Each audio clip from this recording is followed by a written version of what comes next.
Hello everyone, நம்ம இந்த வீடியோல business income compute பண்றதுக்கான applicable directionல section 37 பத்தி பார்க்க போறோம். Last வீடியோல section 36 வரைக்கும் complete பண்ணிருந்தோம். So if any business expenditure if it is not covered up to section 36, that can be deducted as per provisions of section 37 if the given conditions are fulfilled. இங்க சில conditions கொடுத்திருக்காங்க.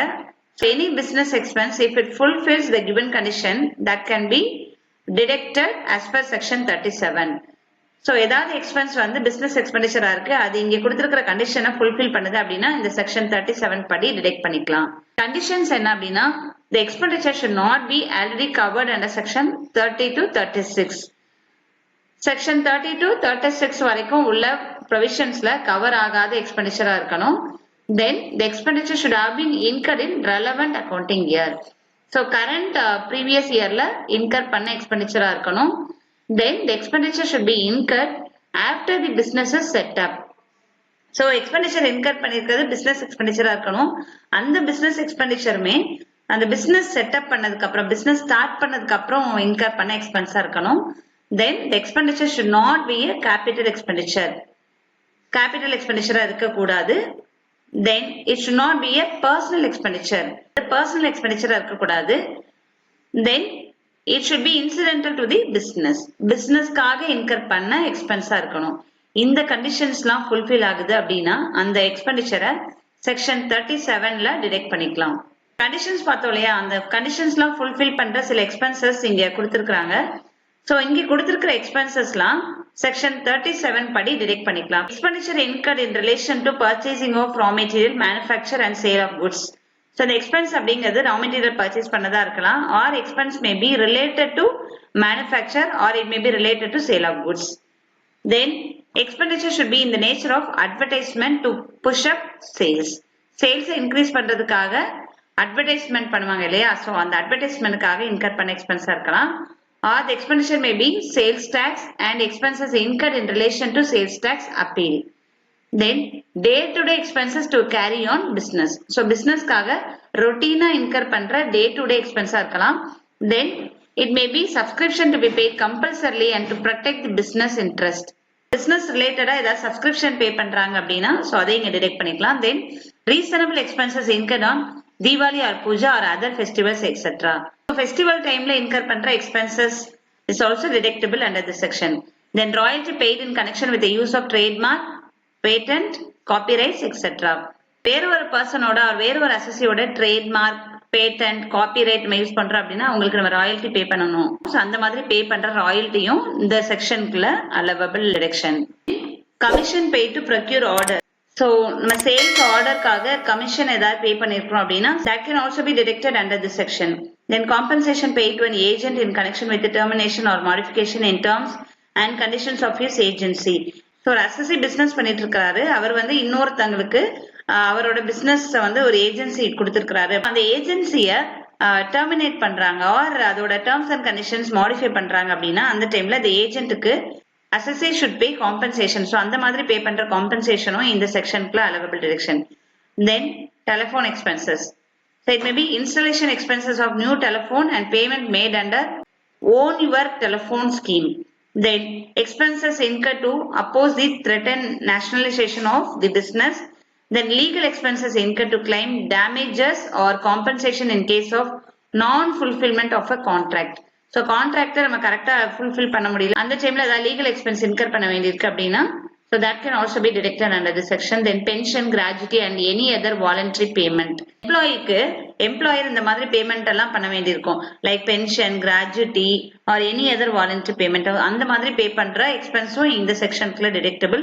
தென் gifts given to employees எம்ப்ளாயீஸ்க்கு employer ஏதாவது gift கொடுக்குறாரு அப்படின்னா அந்த எம்ப்ளாயருக்கு அது ஒரு எக்ஸ்பென்ஸ் அதுவும் இந்த செக்ஷனுக்குள்ள டிடெக்ட் பண்ணிக்கலாம் but that should not be a perquisite. Then bonus paid on the basis of an industrial award so bonus ஏதாவது பே பண்ணிருக்காங்க on the base of industrial award அப்படின்னா அதுவும் இந்த செக்ஷனுக்குள்ள deductible. Then compensation paid on the termination of this service எம்ப்ளாயியோட சர்வீஸை terminate பண்றாங்க அப்படின்னா அப்ப எம்ப்ளாயிக்கு எம்ப்ளாயி ஷுட் பே காம்பன்சேஷன் அந்த மாதிரி பே பண்ற காம்பன்சேஷன் எம்ப்ளாயருக்கு expense so that can also be deducted under this section.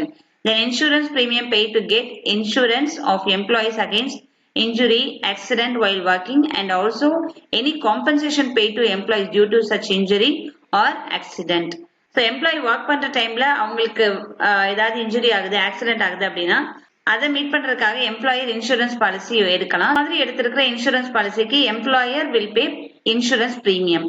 So அப்படி பே பண்ற இன்சூரன்ஸ் பிரீமியம் இந்த செக்ஷனுக்குள்ள டிடக்ஷனா கிளைம் பண்ணிக்கலாம். Then expenses incurred on employees welfare activities. எம்ப்ளாயீஸோட வெல்ஃபேர் ஆக்டிவிட்டிஸ்க்காக எம்ப்ளாயர் ஏதாவது எக்ஸ்பென்ஸ் இன்கர் பண்றாரு அப்படின்னா that can be deducted here. Then embezzlement by employee during the normal course of the business. Assessee business ஓட அந்த cash ஏதாவது embezzlement misappropriate பண்ணிட்டாங்க அப்படின்னா அதுவும் இந்த செக்ஷனுக்குள்ள deductible. Then payment are given to business rivals agreeing not to compete with the assessee. assesseeயோட காம்படிட்டருக்கு ஏதாவது payment பண்றாங்க, அவங்கள இந்த பிசினஸ்ல கம்பீட் பண்ணக்கூடாது அப்படிங்கறதுக்காக assessee ஏதாவது பேமெண்ட் பண்றாரு அப்படின்னா that can be deducted here. Then compensation payable in the usual course of business. So இப்ப நம்ம பார்த்த காம்பன்சேஷன் தவிர வேற ஏதாவது ரொட்டீன் பிசினஸ்ல பே பண்ற காம்பன்சேஷனும் இந்த செக்ஷனுக்குள்ள deductible. Then compensation paid in lieu of getting the termination of disadvantages, trade contract or liability. Then penalty payable for delay in the execution of an order and penalty payable for the delay in the payment of sales tax. So sales tax ரிலேட்டடா order execute பண்றதுக்கு delay பண்றாங்க அப்படின்னா அதுக்கு ஏதாவது penalty பே பண்றாங்க அப்படின்னா that can be deducted here. Then necessary alteration in the MOA or AOA, memorandum of association or articles of associationல ஏதாவது alteration பண்றாங்க அப்படின்னா அதுக்காக இன்கர் பண்ற expense deductible here. Then alteration and modification made on premises got on lease. So assessee business லொகேஷனா use பண்றது இல்லையா, அந்த ரூமோ இல்ல ஃபேக்டரி பில்டிங்கோ லீஸ்க்கு எடுத்திருக்காங்க அப்படின்னா அந்த லீஸ்க்கு எடுத்த பில்டிங்கோ பிரிமிசஸோ அதை அப்படியே யூஸ் பண்ண முடியாது. ஸோ அவங்க பிசினஸ்க்கு ஏற்ற மாதிரி அதை ஆல்ட்ரேஷன் பண்ணலாம் ஆர் மாடிஃபிகேஷன் பண்ணலாம். ஸோ ஆல்ட்ரேஷன் ஆர் மாடிஃபிகேஷனுக்காக இன்கர் பண்ற எக்ஸ்பெண்டிச்சரும் இந்த செக்ஷனுக்குள்ள deductible. Then interest paid or payable on delayed payment of cash. assessee ஏதாவது பேமெண்ட் பண்ண வேண்டியிருக்கு, அந்த பேமெண்ட் டிலே பண்ணி பே பண்றாங்கிற ரீசன்னால இன்ட்ரெஸ்ட் அதுக்கு பே பண்றாங்க அப்படின்னா அந்த மாதிரி பே பண்ற இன்ட்ரெஸ்டும் இந்த செக்ஷனுக்குள்ள deductible. Then amount spent or payable to the government in case of short fall in the export target. Then amount spent to preserve and protect business assets, interest and reputation. Business அசெட்டை protect பண்றதுக்காக or interest and reputation அப்படின்னா யூஸ்வலா இந்த interest and reputation என்ன சொல்லுவோம், goodwill சொல்லுவோம். So அதை protect பண்றதுக்கு இல்ல ப்ரிசர்வ் பண்றதுக்காக இவங்க ஏதாவது அமௌண்ட் ஸ்பெண்ட் பண்றாங்க அப்படின்னா that can be deducted here. Then amount paid to the landlord under a compromise to withdraw an eviction suit. Eviction suit அப்படின்னா வெளியேற்றுறது. இப்போ assessee ஒரு பிசினஸ் பிரிமிஸ் ஆக்குபை பண்ணிருக்காங்க. சோ அந்த பிசினஸ் பிரிமிசஸ் லேண்ட்லார்ட் அவருக்கு தேவைன்னு சொல்லிட்டு இவங்களை வெளியேற்ற ட்ரை பண்றதுக்கு ஒரு லீகலா ஆக்ஷன் எடுக்கிறாங்க. சோ அந்த லீகல் ஆக்ஷனை வித்ட்ரா பண்றதுக்காக லேண்ட்லார்டுக்கு ஏதாவது அமௌண்ட் பே பண்றாங்க அப்படின்னா that can be deducted here. Then payment of compensation to the employees whose service have been terminated. எம்ப்ளாயிய சர்வீஸ விட்டு திடீர்னு அனுப்புறாங்க, அதாவது வேலையை விட்டு திடீர்னு அனுப்புறாங்க அப்படின்னா அப்ப அவங்களுக்கு எம்ப்ளாயர் கண்டிப்பா காம்பன்சேஷன் பே பண்ணணும். அந்த மாதிரி பே பண்ற காம்பன்சேஷன் இந்த செக்ஷனுக்குள்ள deductible. Then deposit under OYT scheme, own your telephone scheme. So இந்த ஸ்கீமுக்காக assessee ஏதாவது டெபாசிட் பண்றாங்க அப்படின்னா that can be deducted here. Then expenditure on deposit under Takkal telephone scheme, that can also be deducted here. Then entertainment expenditure. So the entertainment expenditure அப்படிங்கிறது இந்த business ரிலேட்டடா in her பண்ணிருக்கணும், அப்படி இன்கர் பண்ணிருக்காங்க அப்படின்னா that can be deducted here. Then advertisement expenditure. Advertisement அப்படிங்கிறது it may be given in newspaper, TV, pamphlet or any other print media. So இந்த மாதிரி மீடியால கொடுக்கிற advertisement expenditure always deductible. Then expenditure incurred on advertisement in souvenir or magazine of a political party is not allowed to be debited. So souvenir or magazine of a political party. So இதுல advertisement பண்றதுக்காக expenditure incur பண்ணிருக்காங்க அப்படின்னா that is not allowed. Then expenses incurred on installation of a neon or other signboard were treated as advertisement expenses. See இந்த மாதிரி neon or other signboards use பண்றாங்க அப்படின்னா அதுவும் advertisement expense தான் எடுத்துக்கிறோம். But with effect from 1498 the cost of signboards being capital expenditure shall qualify for depreciation at 10% and cost of neon signboards at 15% as it is a electrical equipment. So in the particular date la irundhu 1498 la irundhu neon signboard or other signboard capital expenditure treat பண்றாங்க. So capital expenditure அப்படினா அப்ப அதுக்கு depreciation allowable for neon signboard 15% and other signboard depreciation is allowable at 10%. Then expenditure on travel, So இங்க travel அப்படிங்கிறது business related travel expenditure இருக்கணும். So அது மாதிரி incur பண்ற expenses is deductible under this section. Next, expenses on guest houses and holiday homes. All expenses related to maintenance of guest houses or holiday homes are allowable deduction as per this section. Then commission earned by the agents of Life Insurance Corporation, Unit Trust of India, Post Office or any other notified mutual fund. LIC Post Office இதுல agent இருப்பாங்க இல்லையா, அப்ப அந்த ஏஜென்ட்டுக்கு income அப்படிங்கிறது commission. So அந்த commission அப்படிங்கிறது அவங்க எத்தனை பாலிசி வந்து கொடுக்குறாங்க ஆர் எத்தனை டெபாசிட் வந்து கஸ்டமர் கிட்ட இருந்து கொடுக்குறாங்க அப்படிங்கறத பேஸ் பண்ணி they will receive commission. So அந்த கமிஷனுக்கும் இங்க deduction allowable if the amount of commission exceeds rupees 60,000 in a previous year. No ad hoc deduction is allowed. No ad hoc deduction அப்படிங்கிறது ஃபிக்ஸடா வந்து இவ்வளவு percentage அப்படிங்கிற மாதிரி எந்த டிடக்ஷனும் கிடையாது.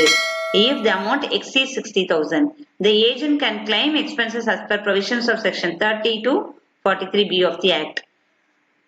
So fixed deduction கிடையாது, பட் செக்ஷன் 30ல இருந்து 43B வரைக்கும் உள்ள ப்ரொவிஷன் படி இவங்க ஏதாவது எக்ஸ்பென்ஸ் இன்கர் பண்ணிருக்காங்க அப்படின்னா அந்த எக்ஸ்பென்ஸுக்கு டிடக்ஷன் கிளைம் பண்ணிக்கலாம்.